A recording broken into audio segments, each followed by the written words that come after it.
within the path, right? That's kind of like the main thing. Yes, it requires that we balance the difference in overall energy use with the fossil fuel equipment by just using our existing C406 credit system. Okay. Thanks, Dwayne. Greg. Thank you, Dwayne, first for all the work you've done on this. Question I have is, did you model any ones which used a hybrid of heat pump electric technology for a primary source and then any supplemental for gas? Because I saw on your things you just showed gas only and electric only. And in my experience, I mean, even 10 years ago, before when people were using the NREC instead of the Washington State Energy Code, buildings always were designed in hybrids. I don't think I ever saw a building that was 100% gas. People always paired a little bit of each. So did you consider any of those situations? For coming up with this analysis, no, because we wanted to compare what's currently on books in Washington State for the 2021 code with the EPCA compliant one, which is using that EPCA efficiency level equipment. And so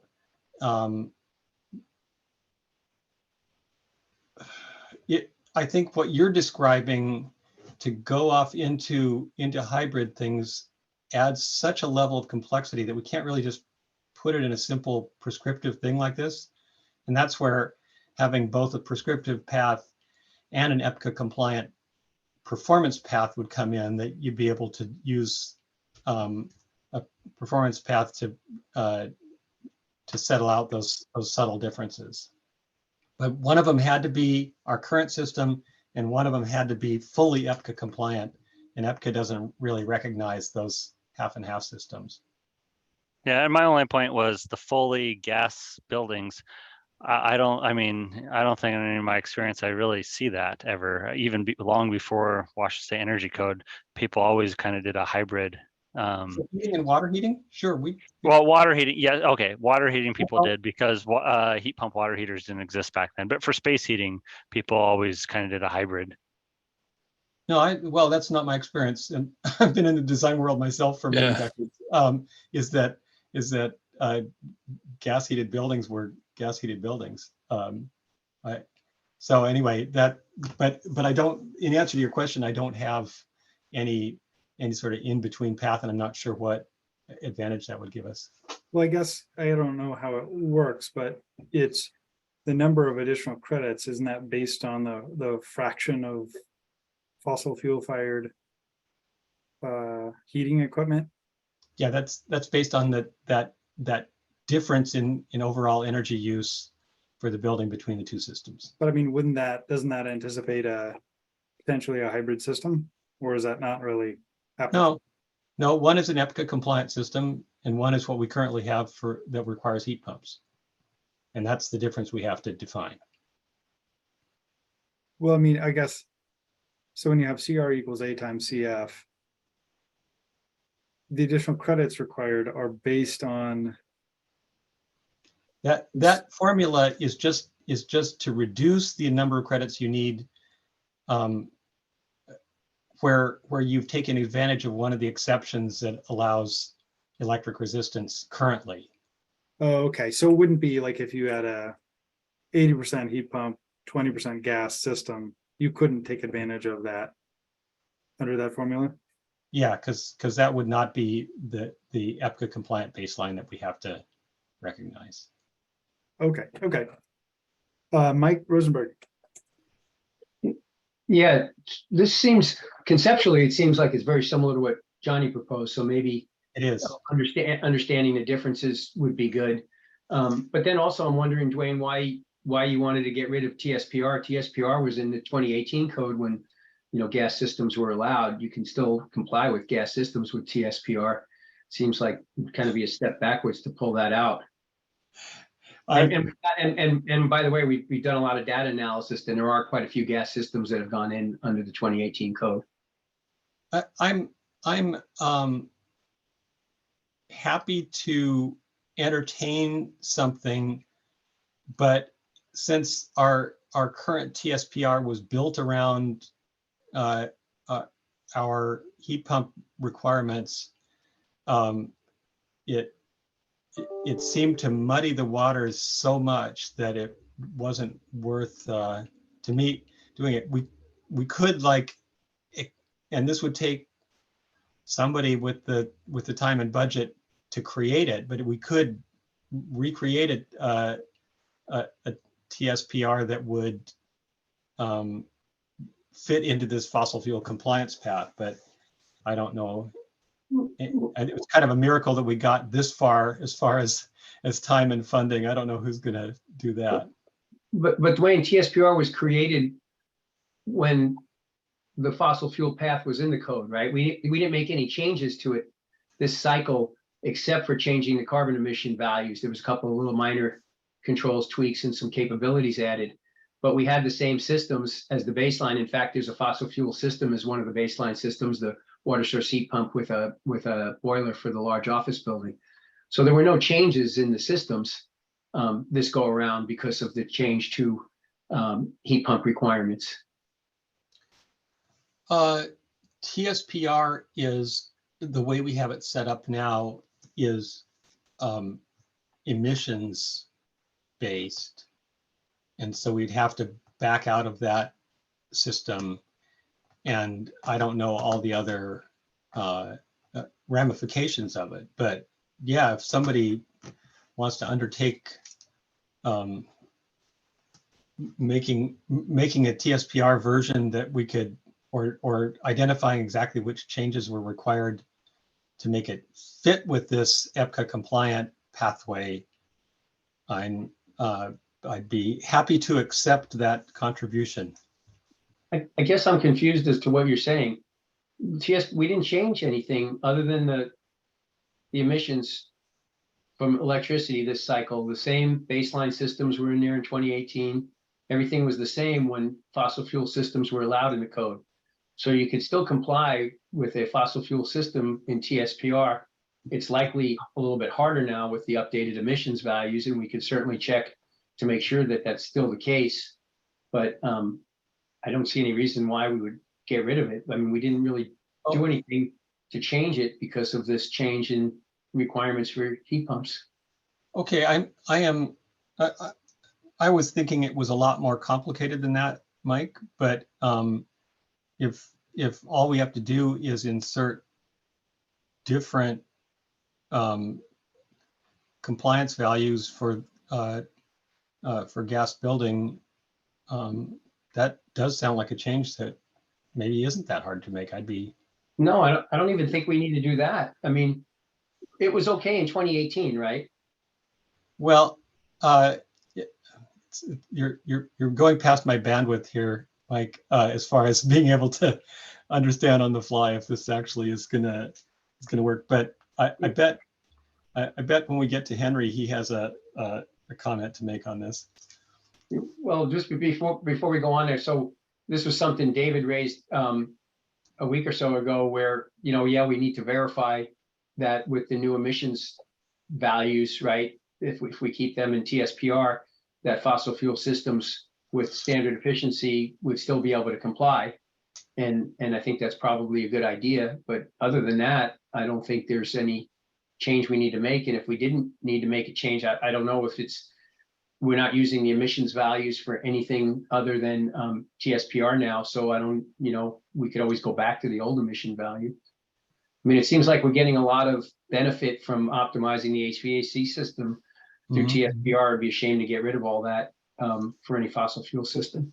So your feeling is right now is that I could strike that line. Could you scroll back up to that? We could strike that number 6 there. No, a little bit down the red. There you go. And if we could take that out, and it wouldn't.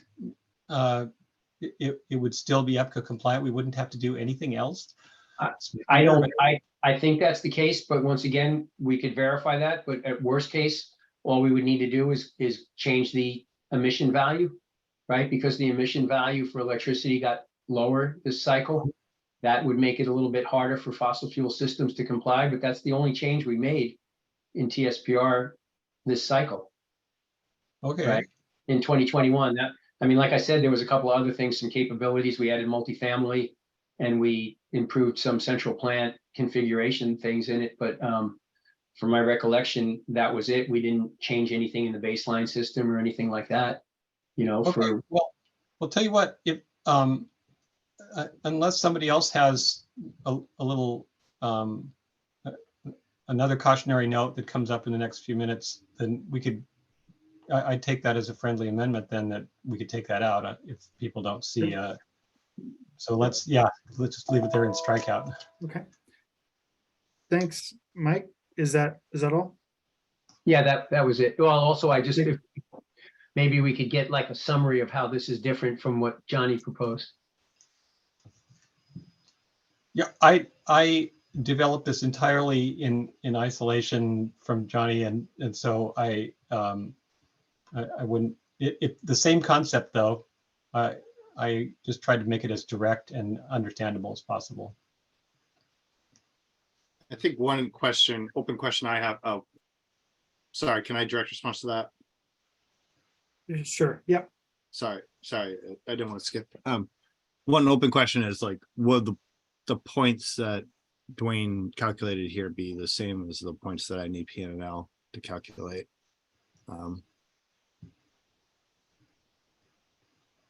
Yeah, that'd be helpful if it was already done. Yeah, I'm sure they would end up being different. Yep. We're all doing things slightly different. I don't know if they'd be very different. I'm not sure exactly what models they started with. I know, were they the Washington State compliant model that we developed, or Mike, you sent us the Washington State and Seattle. those were the ones we used. Yeah. Yeah. Mm-hmm. And I'm sure that Neil would, maybe not in this discussion, but offline, would be able to get into more geeky detail about how he selected things from each of those. And it's not even an issue of one being right and one being wrong. It's that there's always different assumptions that go in and what systems were modeled and everything. So, the numbers would probably end up being a little bit different, but that's kind of a secondary issue. I was just trying to think more conceptually, what's the difference in the approach, right? Or is it just something, maybe take the best parts of both of them and come up with one proposal might be a better solution.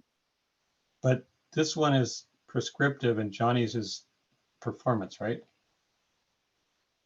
Johnny has some 036. The original was performance. The other two options we passed today, sub options, are prescriptive.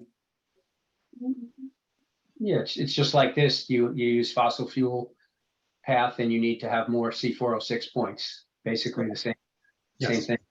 It's similar, yes. I think there's differences, but they're similar. Let's get to Gary. Great, thanks. I did review this a little bit. That calculation in there was a bit confusing to me, but I suppose if I spent a little more time with it, I might figure it out. But in my mind, it does add some added complication to this. My main issue again is it's like being a dead horse, I guess. But basing these equalization factors or these multiplication factors or these requirements for additional credits for gas systems and basing it solely on site energy totally ignores everything happening upstream. And if I could ask to indulge and get some of Neil's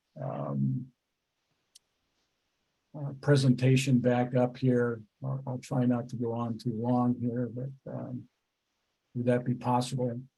Well, is this haven't we gone through your concern about site energy versus? Yep, I'm going to say it again, though, Dwayne, if you don't mind, if you don't mind, please. Because, we've got some numbers in front of us. And so the numbers shown here, and, focusing on those total energy numbers.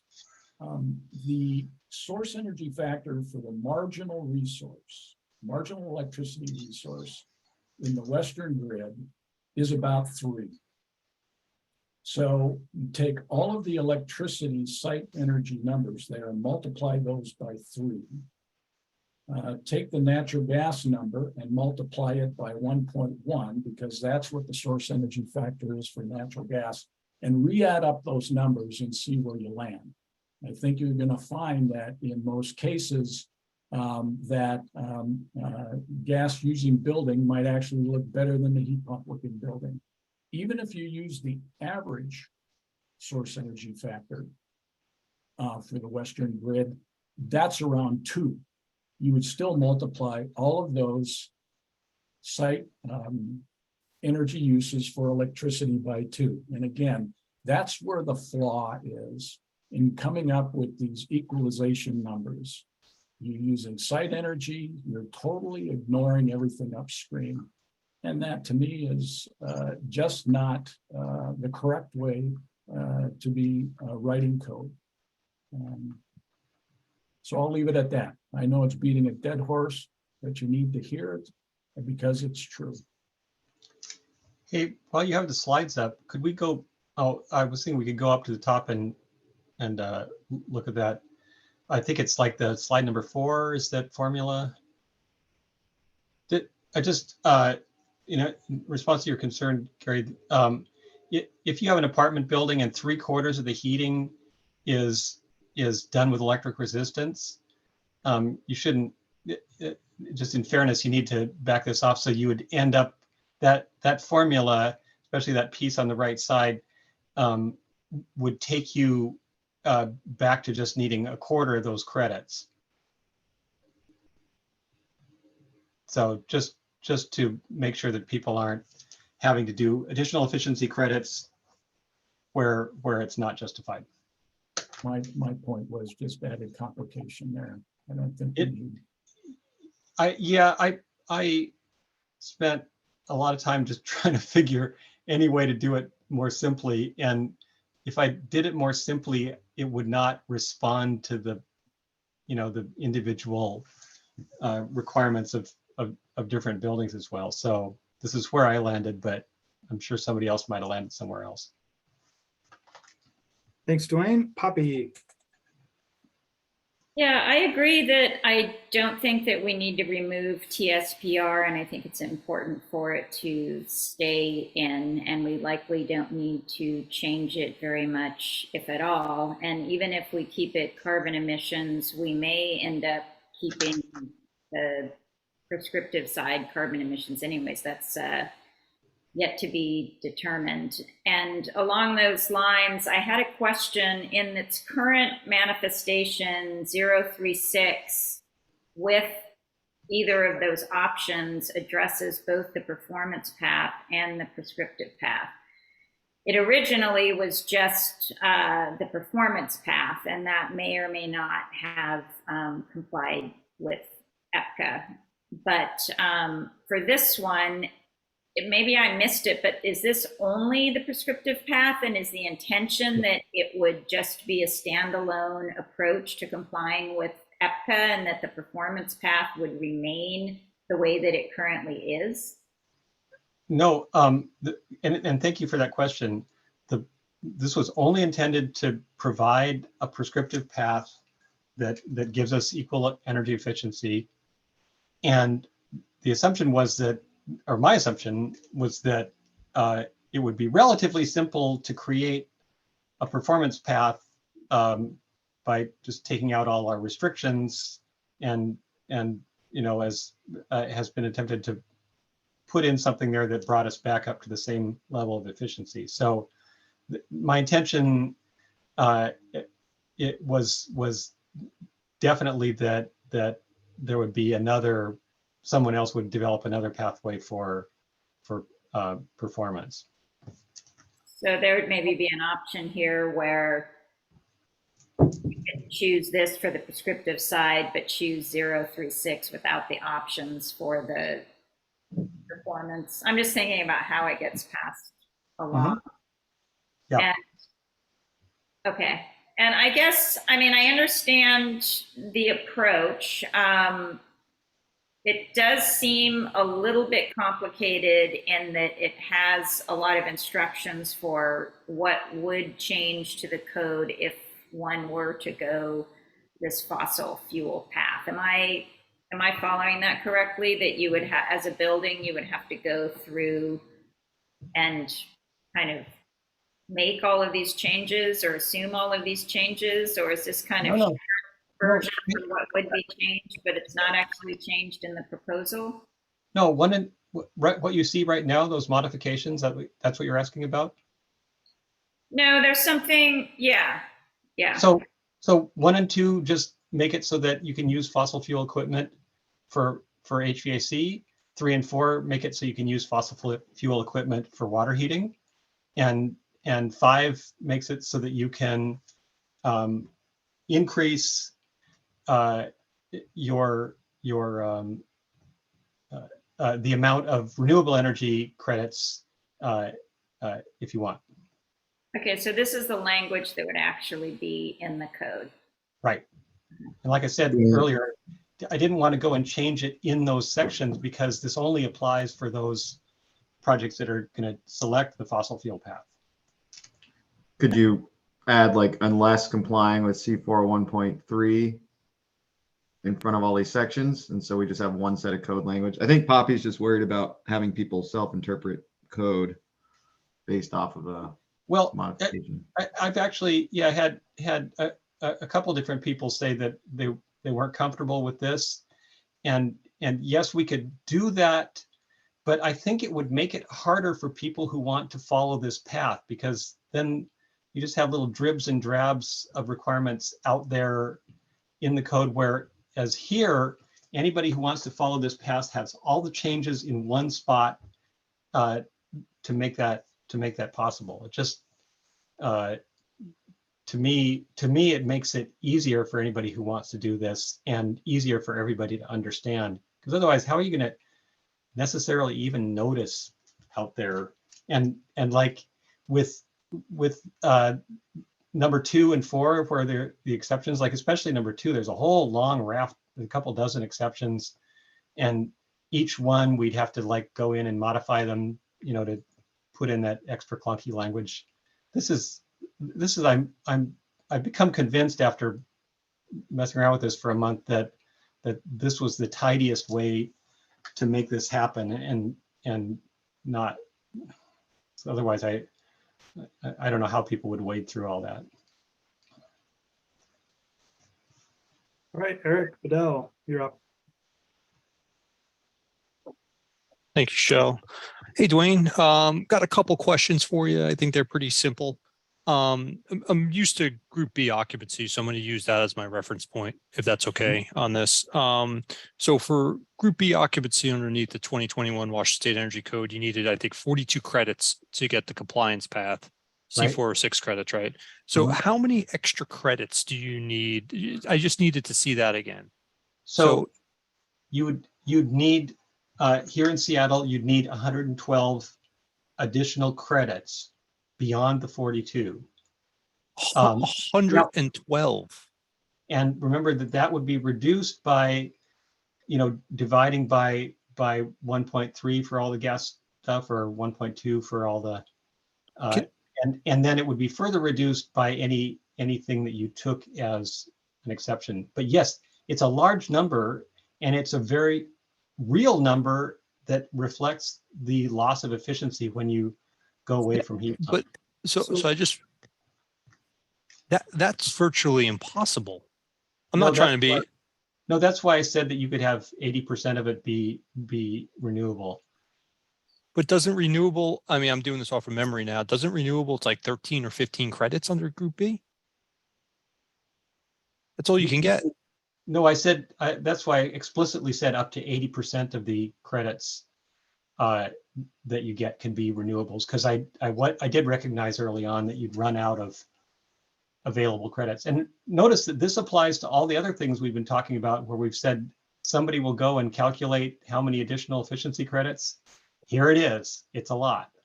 It is. And that's, I'm not, okay. that caught me off guard. So I don't know how to respond to this right now. Because it caught me off guard. It was that many. I was thinking it was 10 or 15, whatever it was, 20%. I don't know why I was thinking it was a lot lower than that. So I don't know how to respond to that. Just a sec, Eric. Particular. So Dwayne, did you say 112 divided by 13? No, Or something? 1.2 or 1.3, depending on. Okay, whether- divided by 1.2 or 1.3. Yeah. Okay.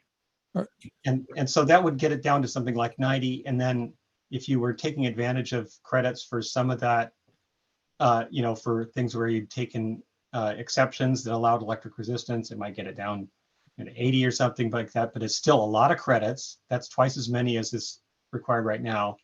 And probably for many kinds of buildings, it would be more than we actually have available credits, which is why you can have so many renewables. Yeah, that would be difficult and handcuff. Okay, I'm just going to put that aside because we can talk about this all day as it's more of an opinion. Just remember that that's all it. Yes, but it was clearly surprising when this came up, and it's what we already. Anybody who voted in favor of one of those previous things where we said we would calculate the difference and make it up with C406 credits, you were voting for this. Okay. So I did have a question on the last statement. That was probably where I was going to go to the first one. But so if you scroll down to the bottom, and this one is difficult. I just want to give a I'm going to call it an opposing view. I get why you want to do this, but I just want to give the cost implications on this one. So if you do go fossil fuel, right? One of the reasons why I think people would go fossil fuel, take away all the other things, is cost, right? So Right. Now knowing there's another thing, right? There's a potential of cost why people want to go fossil fuel. And installing dedicated circuits at the main building panel, that's included all the incoming service transformation. That's for SCL, PSC, Bonneville, whoever it is. And then all the upgraded electrical service. That's probably one of the main reasons why people would. So I see why you want to put it in there, but I just want to give everybody that there's a cost implication there. That is a significant cost implication if you do go the fossil fuel route. I'm not saying to strike it, not put it in. People could vote, make their own decision what they want to do. But and let me respond to that. I put that in there based on other work that we're doing here in Seattle and in Washington State, which is to figure out how to move our existing fossil fuel buildings up to either very high levels of efficiency or off of fossil fuel entirely. And one of the huge cost stumbling blocks is going back into a building and upgrading these things is by orders of magnitude more expensive than. I get it. We as a company, GLY, and our electrical subcontractors like it, Dwayne. I'm not going to lie to you on that. I get it because I'm part of that. A lot of that infrastructure changes on certain projects, but I'm just giving a general overview of just saying, hey, this is an expensive item for everyone. I'm not trying to sway people or give anything. I'm just saying, hey, there's a lot of costs associated to this one provision in your proposal. Right. That's it. That's all I got. Thanks, Eric. Greg. Yep. So I had a question, since when I'm looking at your proposal, you don't show the full text, you just show replacing words with words. And I just clarify. Scroll back up to that section there, please. There we go. So so my question for clarification is, you say strike the phrase, anywhere it says electric, it would say electric or fossil fuel combustion.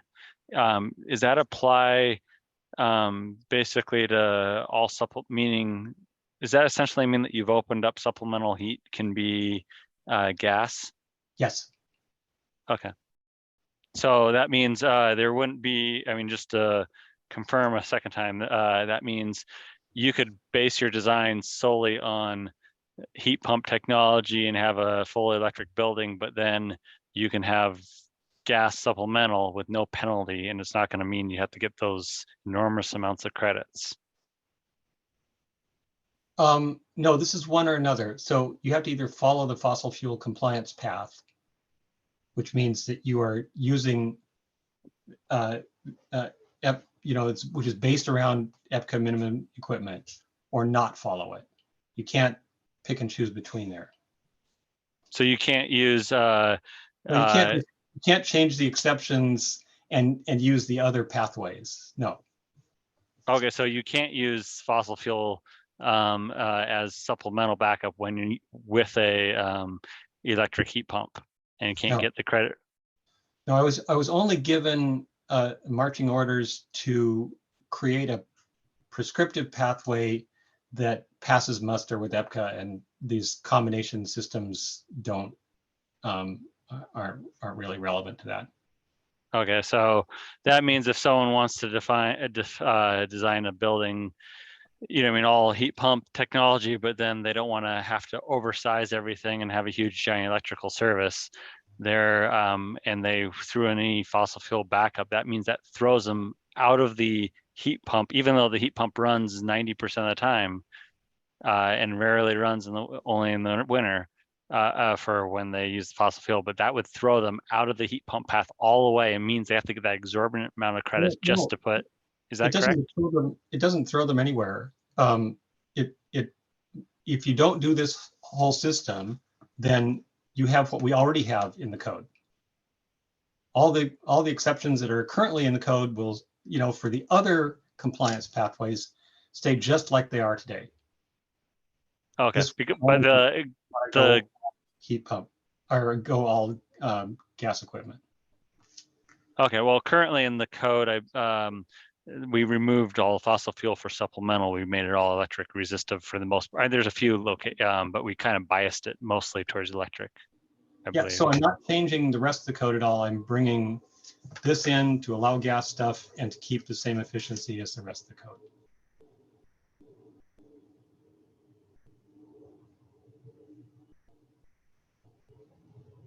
Okay, thanks, Greg. Gary, you are up, and Eric, Thanks, Joe. your hand is still up. Yeah, thanks, Joe. Yeah, adding in the electrification ready, I know why you're doing it. I'm not sure, and I don't think that has anything to do with EPCA. So I don't think it ought to be there.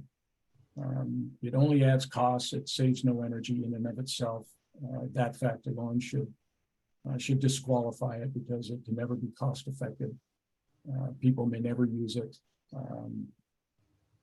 We go on that one. And secondly, if we go back to that additional credits table again, and I appreciate Eric kind of pointing this out, and I was interested in his shock at the additional points here, but this illustrates perfectly what I'm talking about when you're trying to compare different energy sources on a site energy basis rather than a source energy basis. That 250 to 300% efficient heat pump becomes about 100% efficient at best.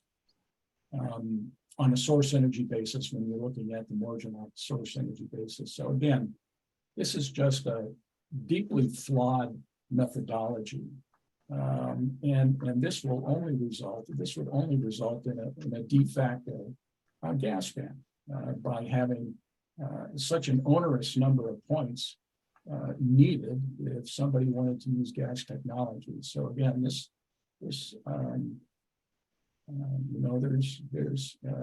requirements in EPCA in regards to fairness when it comes to establishing credits, and this is in no way fair or reasonable.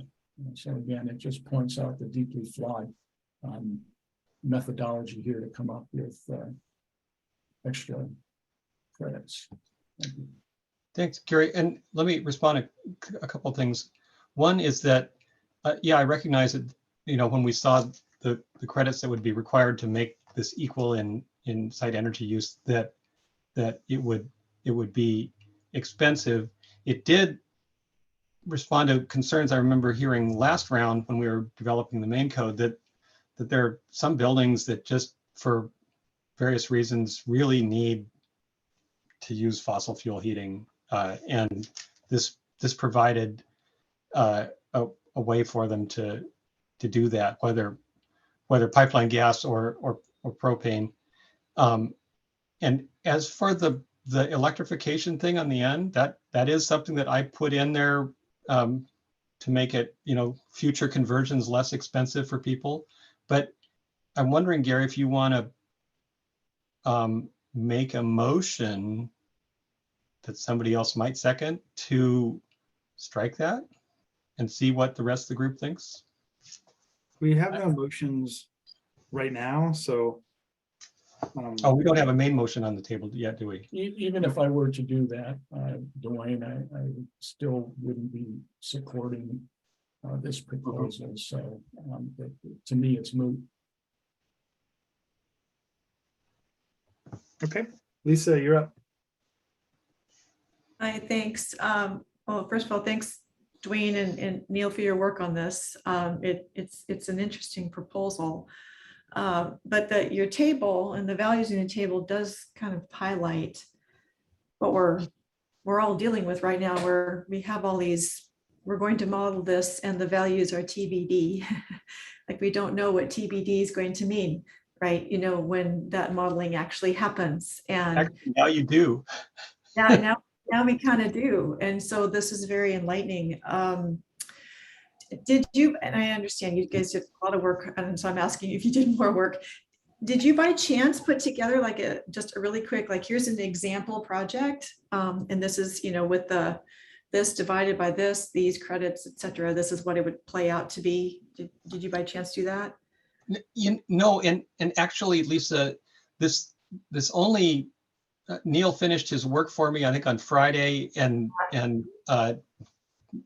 talked to me while I was driving across the country, and I was able to, with some help from Johnny, to get the points values kind of organized today.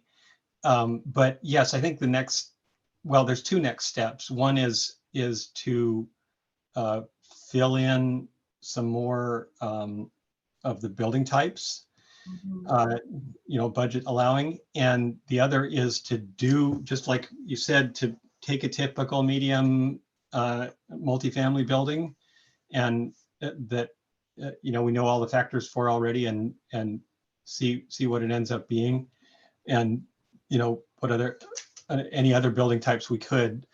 And I have a little bit of funding to handle those kind of things, but it'll take another week. And in fact, you bring up a question that I'd like to ask Chell and maybe Stoyan, and that is, what's the rush? Can we, with all these things that we're now passing that are going to need more looking at and more analysis and like that, and we're supposed to be the technical advisory group and not leave this up to council members to make these calls.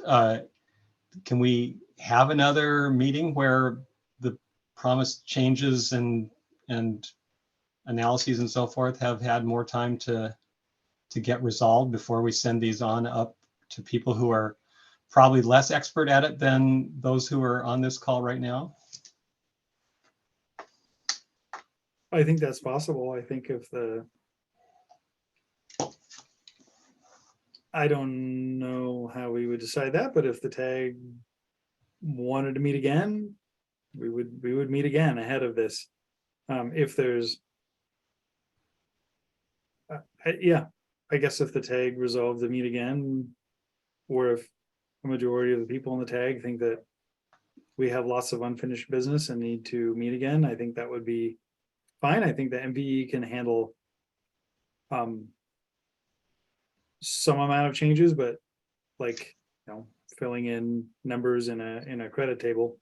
But as for more substantive modifications, I don't know if the MVE is the best entity to handle, 40 revisions to a proposal or 10 revisions to a proposal. So it's a long way of saying, yeah, I guess if somebody made a motion and said, we think we need to meet again because we haven't resolved all these things, I think the tag could meet again. Well, and we actually like 7-8 hour meetings. It's kind of fun, isn't it? Especially during the summer. Because I've been able to get, so far we've made one strikeout there, and I mentioned a change I want to make to the last section, but and I would like to get a couple example projects put together, but this one is like, compared with the last one we just said, where there's just all kinds of very large issues floating around, and a lot of things we just sort of said verbally and didn't really even have language for it. That just really needs, so that we can intelligently say, yes, we're in favor or we're opposed. We kind of need that all sort of ironed out, and it's not fair to have council members have to try to do that work in their meetings where they got lots of other topics. So I think we need to have some other meeting to see what it is that we've just all approved now. I'll chime in on that really quick, and this is just following up on what I stated earlier, in that we are putting forth recommendations for packages, but we don't know what the numbers are going to look like on some of these credits. I don't know if that would cause a tag member to change their vote once they do see the numbers, but it's just something to note that it could be a factor. And then the last thing I was going to say, Dwayne, to your comment about the electrification portion of your proposal, sometimes when there's something like that in there, the kind of the baby gets tossed out with the bathwater. And so maybe as a way to preserve the bulk of your proposal, if you would be open to removing that section, I think that I would support that. I think it would be a really bad idea. I'd vote against it, but maybe since Gary didn't want to make a motion, you want to do that. Well, I mean, I understand why you, because it takes a component of your package out. It is just at this point in 2023 to not have electric capacity in your building to be able to shift in the future is just nuts. But hey, if you think that's a great idea, go for it. Myself, I think it's a good idea. I would defer to the electrical engineers to find out what the cost implication of is. That's all. So I'm not going to put anything forth at this time. No, it's the cost is definitely, especially if you're at the edge where you have to bump to either having, from pole to ground mounted transformer, or from ground mounted to a vault, or from a vault to a bigger vault. Those are expensive jumps, and more expensive by a factor of 10 or 20 if you have to do them after the building is built. Well, and I think the question is, do we have the person who builds the building initially pay that money, or do we have the person 10 or 20 or 30 years down the line who is retrofitting their building pay the money, pay a much higher amount of money? I mean, I think that's the question about whether you include this in the new code or not. Speaking of electrical engineers, Greg. I was just going to partly answer that since I have a lot of direct experience with that.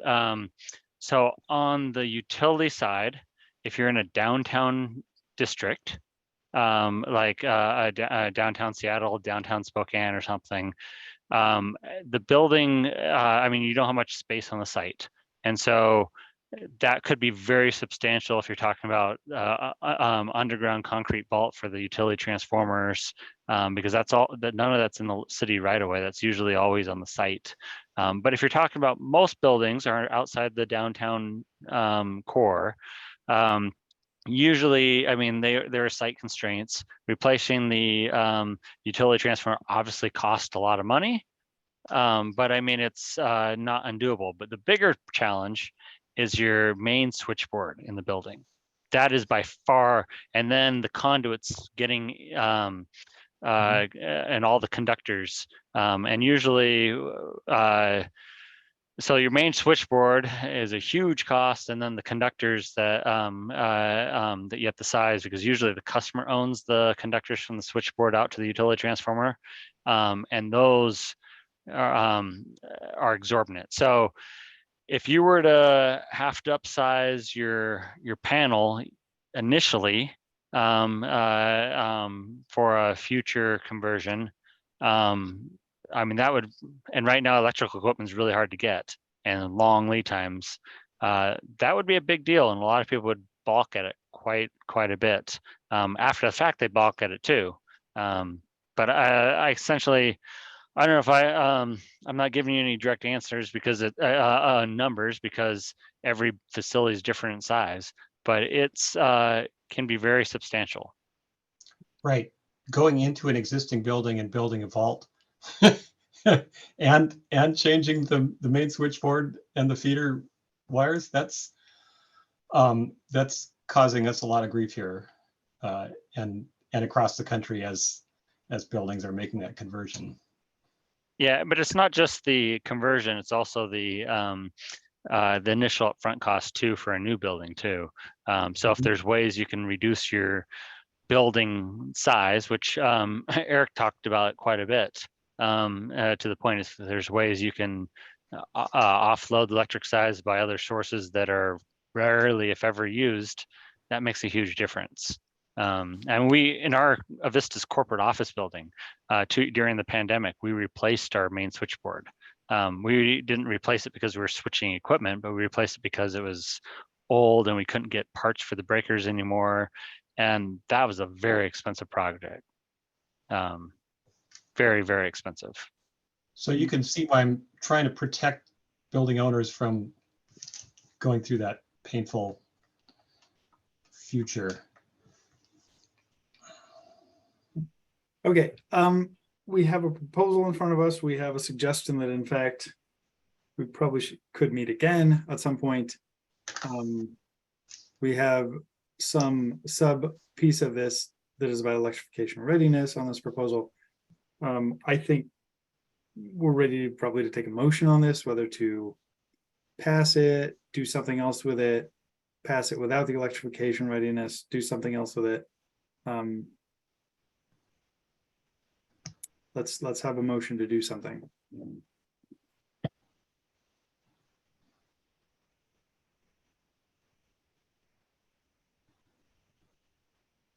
Move to approve. Second. Okay, we have a motion to approve this. So we've already approved 2 options to the MV, so this would be the third option.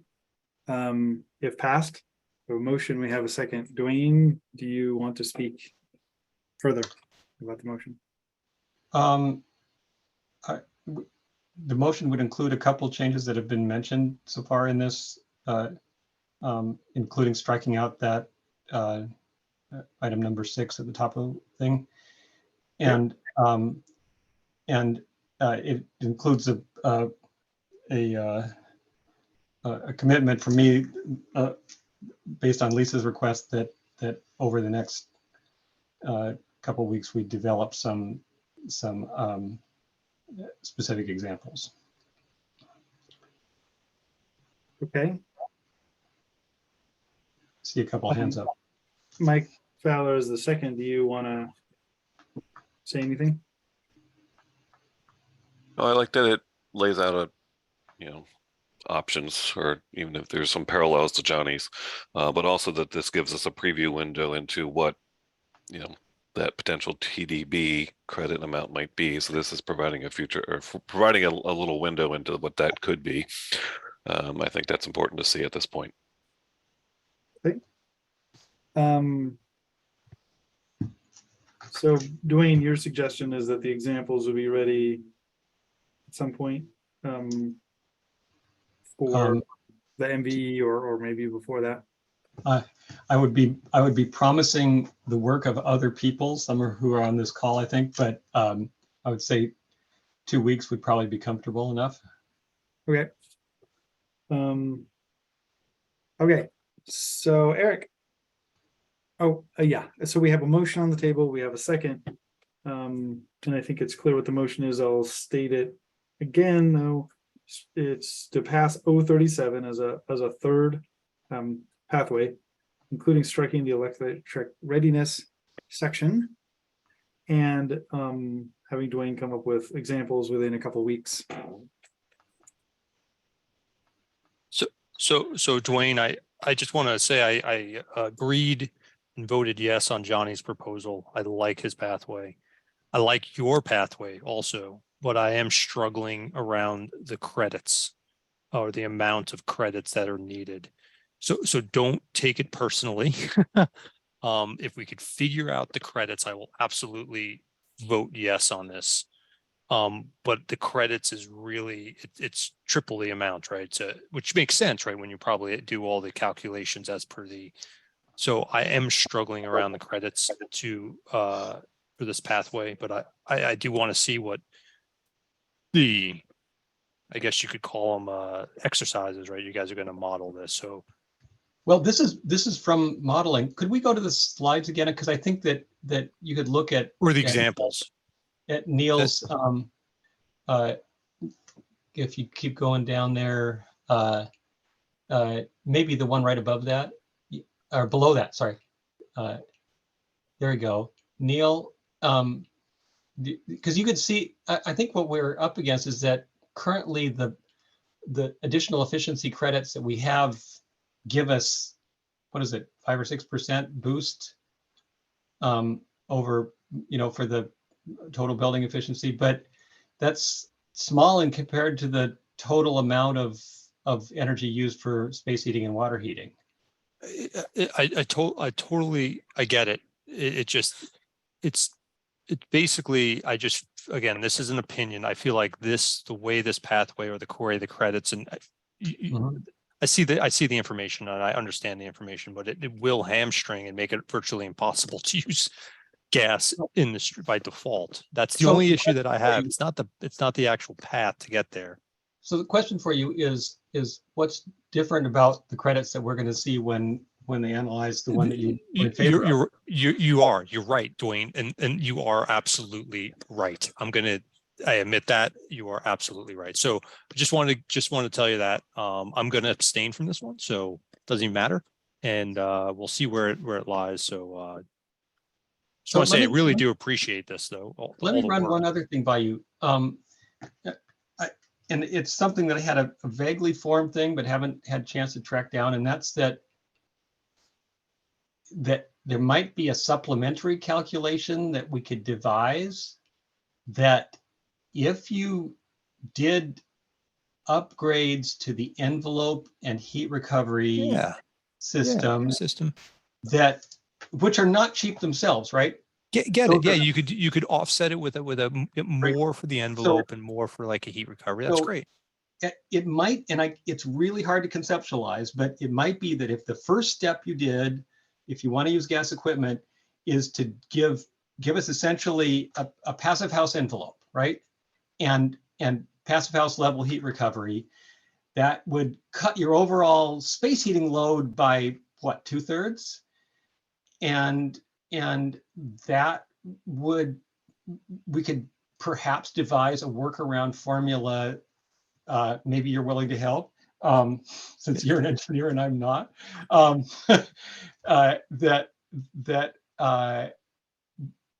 The points could be recalculated because of the overall reduction for the primary overall reduction in heat.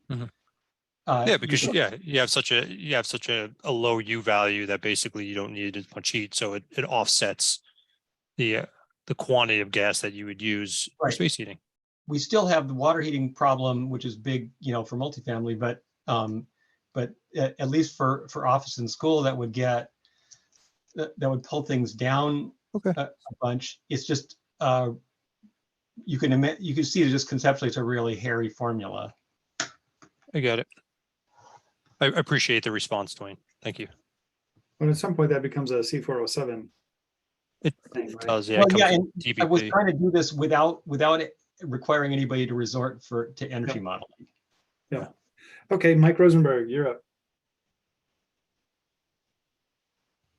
I was just trying to get a better handle on the process. I guess I haven't been involved throughout. So is the idea that you're going to move several proposals forward to the next committee for them to make a decision? MVE, yes. That's my hope as chair was to move multiple proposals, because at the next level, at the MVE committee, we will have attorneys weigh in on these proposals. And so if we have a few of them, then we give the attorneys options and they can give us feedback on it. Whereas if we only had one, they could give us probably less feedback on it.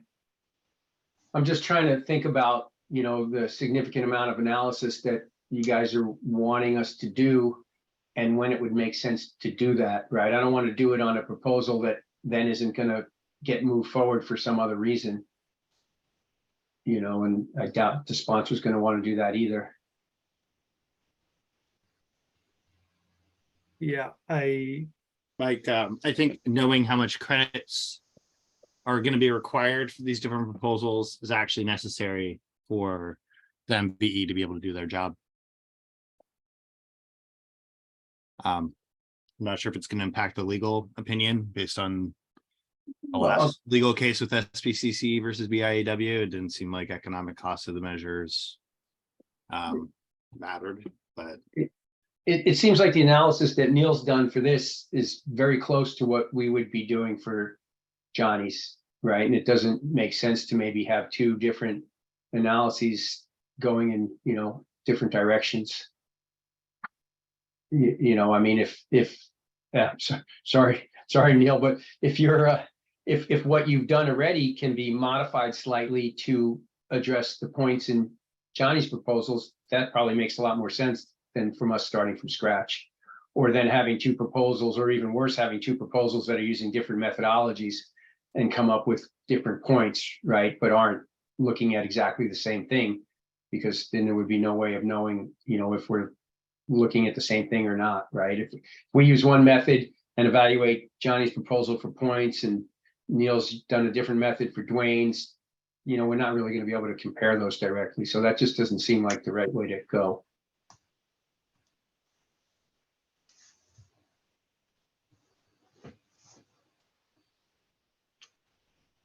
By the way, I see Lisa's hand up, but I was really hoping that Henry was going to weigh in and give us his wisdom there. I think he's well positioned to comment. Not putting you on the spot, but I'm just putting you on the spot. Well, let's go on, Lisa. Yeah, all I was going to say is Dwayne's in the enviable position of having a proposal that is actually fully developed. And now we see all the information, and because of that, we're seeing a certain number of credits, and the number of credits is taking some of the members aback, where we had other proposals that we voted through without that knowledge. And so I'm not sure, Shel, what that means, because it feels like this proposal, the voting on it may not be equivalent to the other proposals we've looked at before. So I'm not sure how to handle that, but that's just, I think it's worth noting that that's the case, that this one actually is the first one where some analysis was done. And it could impact the voting of that proposal because it's more complete. Yep, I agree with you. I think TAG members can make up their own minds, but I think it is important to highlight that this one has the numbers, and it shows the vastly improved energy performance of heat pump buildings over federal minimum appliance buildings, and that's just a fact, and it's illustrated when you try and do energy equivalence like this. Yeah, I think TAG members can make up their minds, but your point, Lisa, is important. Johnny. Yeah, and I apologize, I don't have the points for my proposals. I actually created my amendments for those proposals in response to the last TAG meeting where there was lots of concerns brought up that my proposals didn't have a prescriptive pathway. So I brought these amendments today with placeholder values in because I originally was only doing the performance pathway as the only option. I try to respond to the concerns I heard, which is why I've added this prescriptive pathway, but don't have the modeling done. What's the plan for the other building types that have blanks here for this proposal? I I'm in discussions with my various funders, but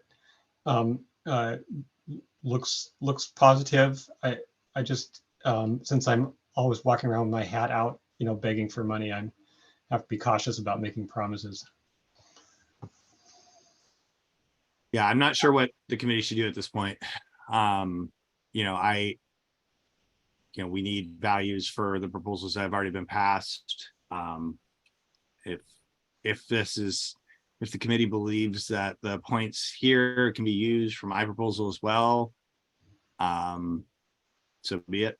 We can figure it out, but I don't have enough information to know whether that's possible at this point. I think it's more likely than not that I do get funding for or some technical assistance for filling in more of the blanks. I just don't know if I get all of them in my table filled in. But certainly we're prioritizing the ones that represent the largest floor areas that we're building. But the Inflation Reduction Act had lots of money for energy codes. Yeah, So- if you can wait a year, it's fine. Okay, yep, we're trying to get this done by September, October. All right, Mike Rosenberg. Yeah, so the reason for providing multiple proposals to the next committee is in case there's legal challenges, but it seems like the prescriptive approach, both Johnny and Dwayne's are more or less the same as far as that goes, right? And I don't think there's any differences in EPCA issues. So it seems like it would sure make sense to take both of them and pull the best pieces of the prescriptive requirements into one proposal and have one analysis move forward that covered it, if that was possible. Is it possible for Dwayne and Johnny to work together to do that? And, combining it with.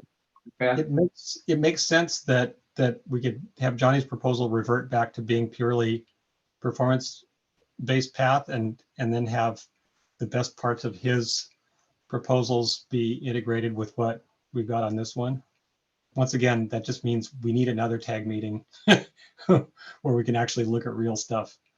And I would say that there could be possible interpretation that the option that moves everything to the credit table is slightly more defensible in the eyes of EPCA. If somebody was really wanting to read it a certain way, then having those credits exist outside of the credit table and other parts of the code. That was the opinion of one lawyer that I'd spoken with. It was like, I would put it all in the same credit table and just create different credit measures versus having separate tables.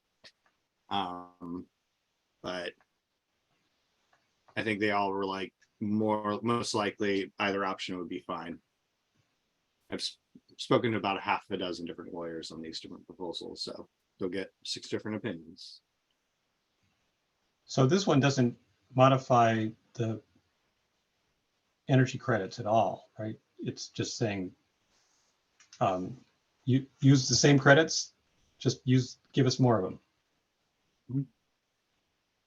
Okay, so I guess I see we passed 2 options to the MVD committee.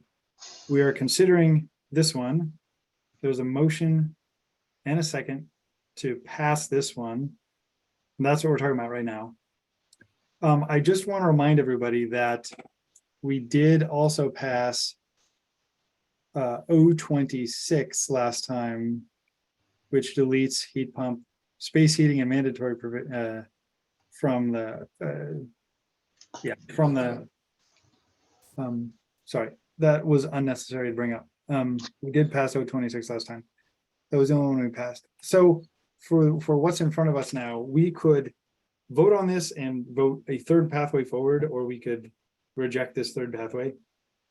We could, if we have 3 pathways, we could then make a motion to remove one of the pathways if we wanted to, if we thought we wanted to consolidate. Someone could also make a motion to meet again in a few weeks and consider a mashup of Johnny 1, Johnny 2, and Dwayne 1.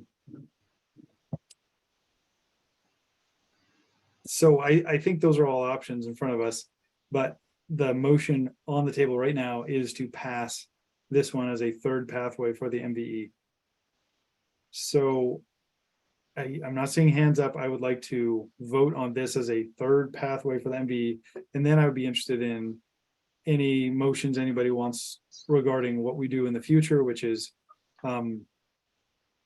remove one of the pathways we've approved for the MVE, or meet again and mash these things up. I think those would be both good, both interesting motions after we vote on this. Poppy.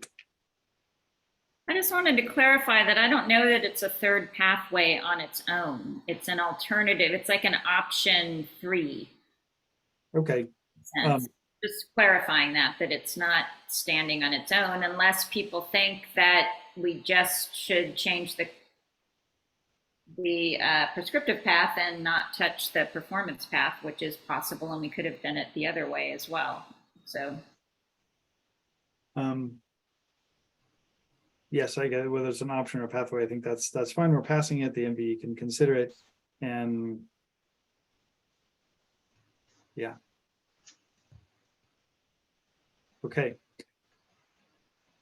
All right, the motion is to approve 037, striking the electric readiness section at the end, and having Dwayne come up with examples within 2 weeks.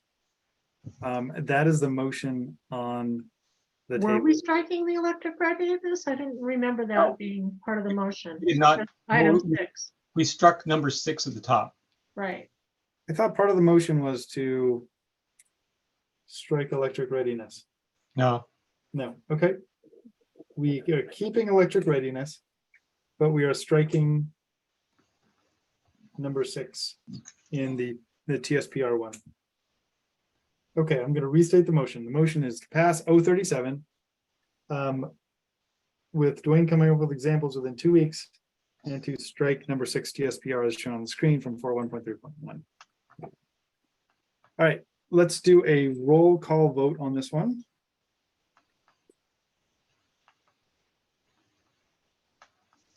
Okay. Mike Fowler, Yes.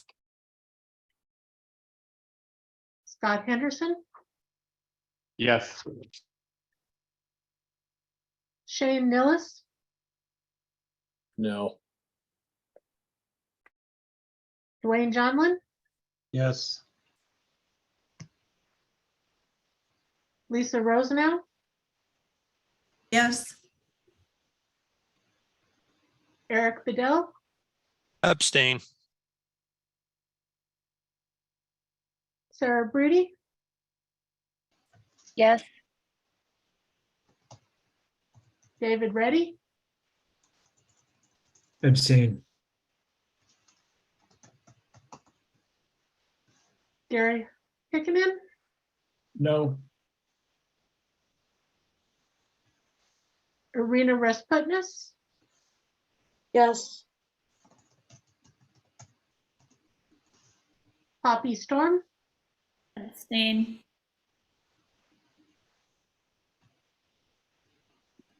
Sean Vig, Yes.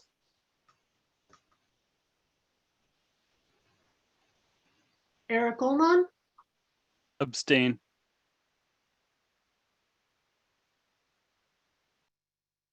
John Lang, Yes. Patrick Hayes, No. Luke Howard, Yes.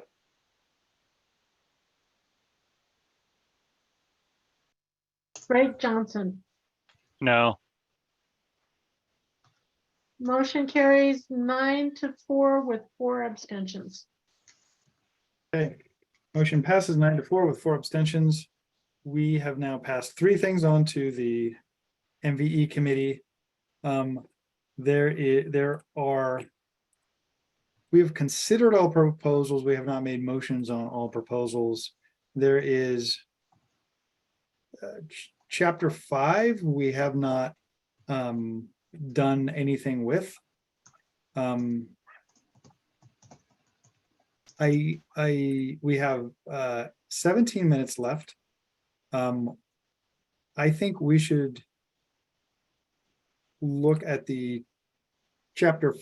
Well, I think what we should do is decide if we're going to meet again and mash these things up, or if we are going to send all three onto the MVE committee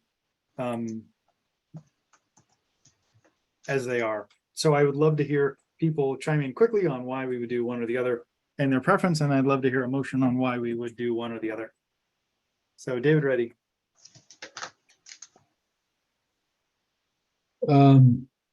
Yeah, I think another meeting, at least to review the results of any additional work, is definitely in order before the committee reviews it. But I sent Krista kind of, I think I mentioned earlier today, another package option for consideration. I don't know if we have time to really consider it, but it seemed like there was some consensus and interest around that idea.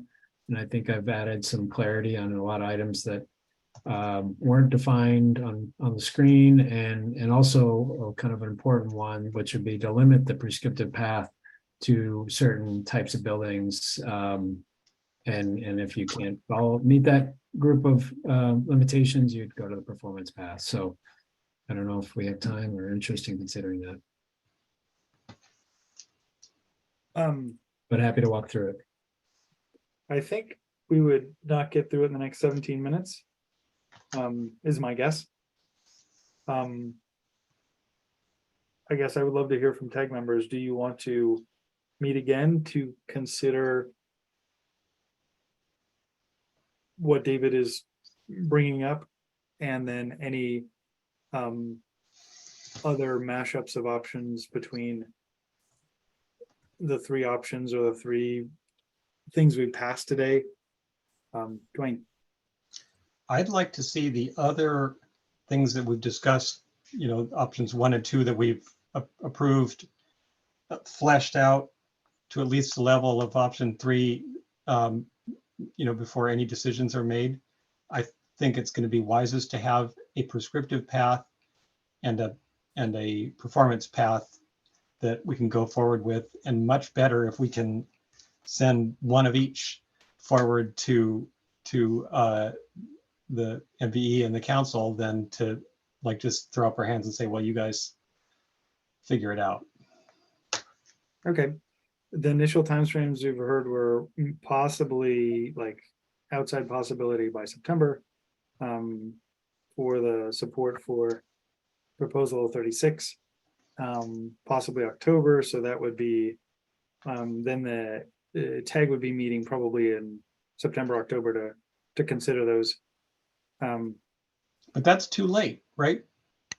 Don't we have to, isn't the new date for the code to go into effect in the end of October? And yeah, it'd be really late October. So if we wanted to have a code go into effect before that 120 days, we would need to have the MVE meet on September 8th, the council meet on September 15th, approve a CR 102, have that public process, have the council meet again and do a hearing in late October, and then finalize the code in late October. And then even then we might still need to delay the code by between 0 and 30 days, kind of best case scenario. So if the TAG meets again after we have the number of points, then we would still have an MVE after that, a council meeting after that, a CR 102 after that. So that probably delays it by, I don't know, I'd be guessing, but probably a month or two-ish. If we have the TAG meet again, which is perfectly fine. This code is going to be in effect for a while, so we don't want it to be lacking in anything. So I think that's that's the questions we're asking right here. In the past, many times we have let the number of points fall where they are and not seen them as the TAG and had the MVE consider the number of points. But I don't think they were as substantive points as they are in this case. So it is slightly different than we would normally do.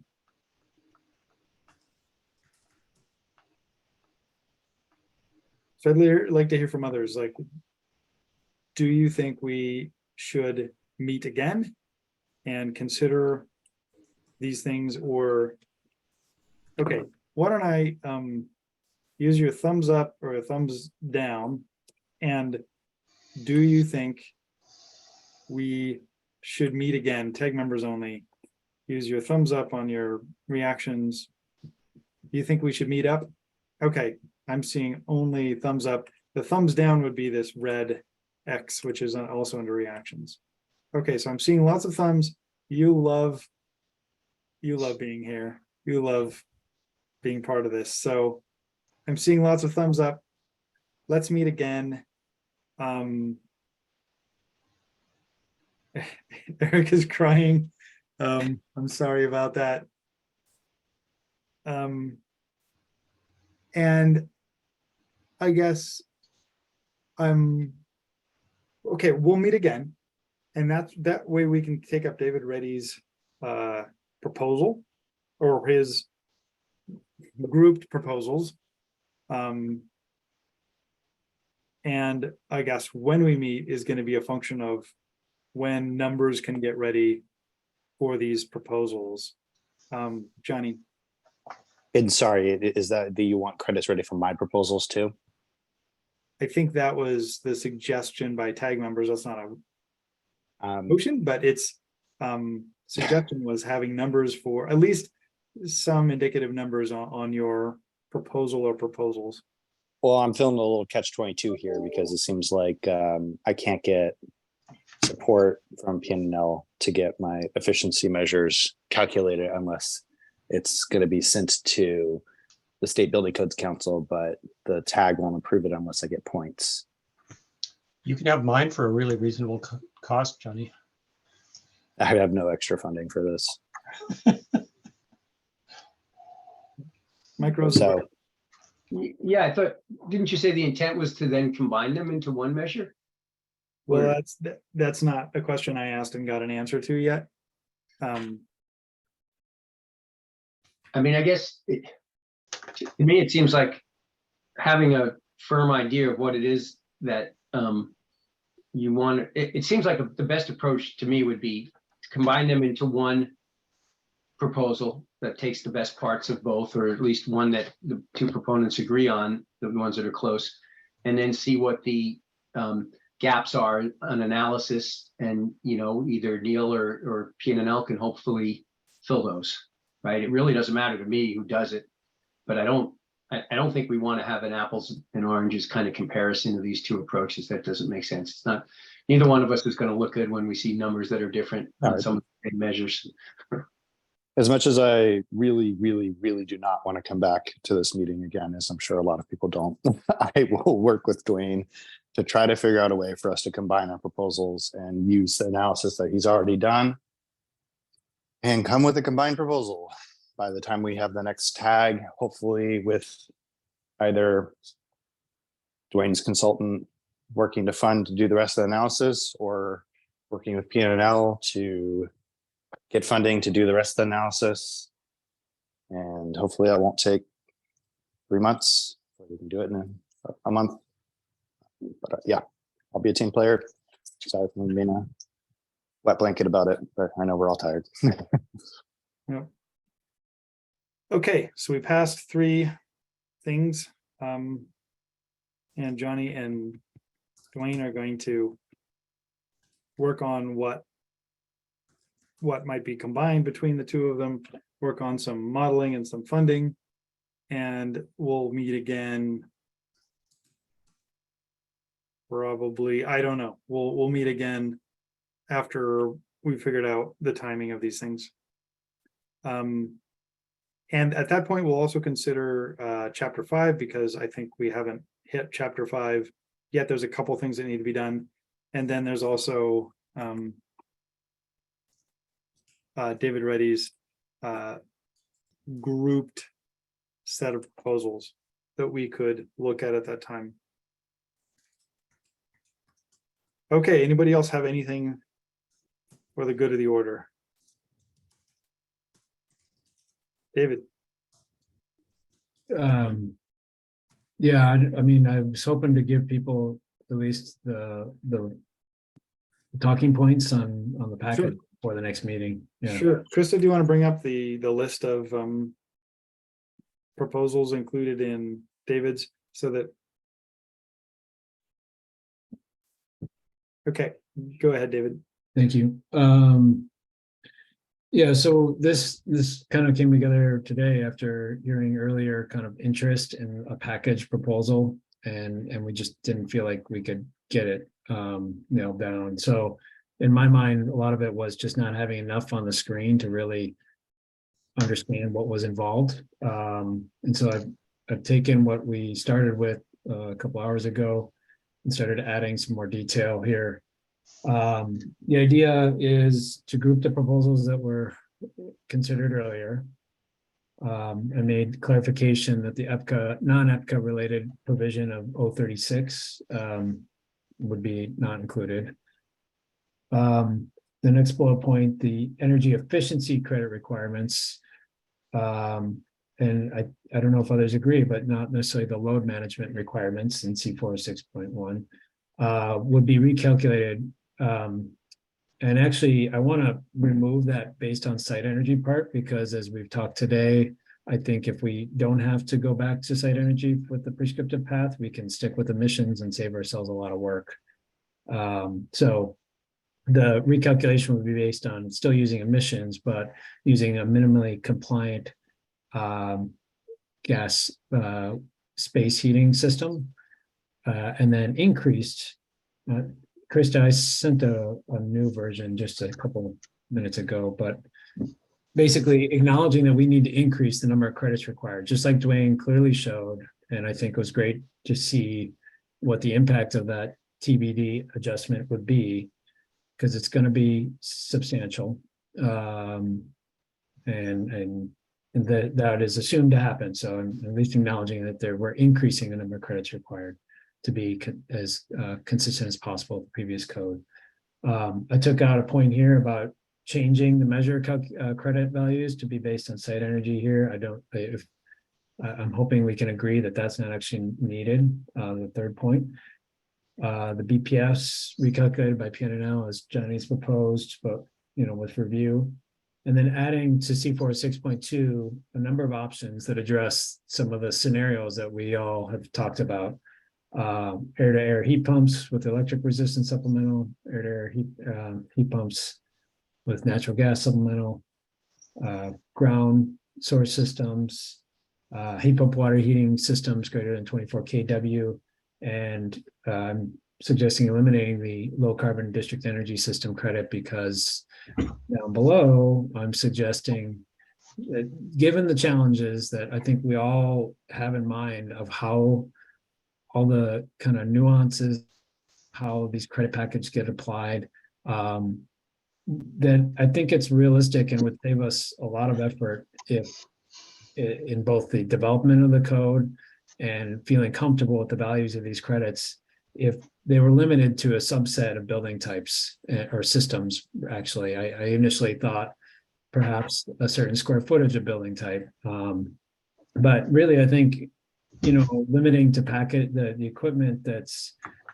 kind of covers the 80% rule of a lot of buildings that would go prescriptive, and pushing the remaining 20% to the performance path to, to better kind of gauge their performance. I've heard, feedback from various people saying the performance path should be a way that we kind of start relying on more to demonstrate compliance with our really kind of strict energy targets. So that's what this limitations on the prescriptive path tries to do, and still kind of maintain kind of the stringency of the code.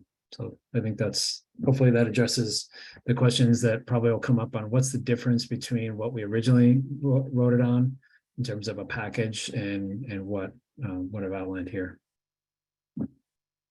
Thanks, David. That's it's good to have another option, especially one is, it looks pretty well thought out. Okay, well, please feel free to reach out to other people to help advance proposals.